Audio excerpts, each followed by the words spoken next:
మరి Mary Jones వాళ్ళు ఏంటి పేదవాళ్ళ ధనవంతుల?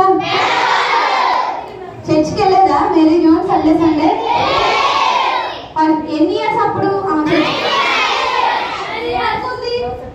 ఏమనుకుంది? బైబుల్ కొనుక్కోవాలనుకుంది.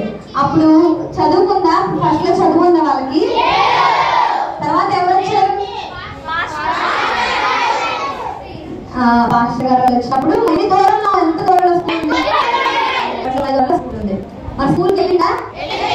వెళ్ళింది. మరి సాటర్డే స్కూల్ ఉండేదా? ఎక్కడికి వెళ్ళినప్పుడు చర్చికా? పాస్టర్ గారు వాళ్ళ పాస్టర్ గారు ఇంటికి మరొకసారి ఏమైంది? ఏ సమాధానం చెప్పింది? అవును సరే. మరి తర్వాత ఏమన్నా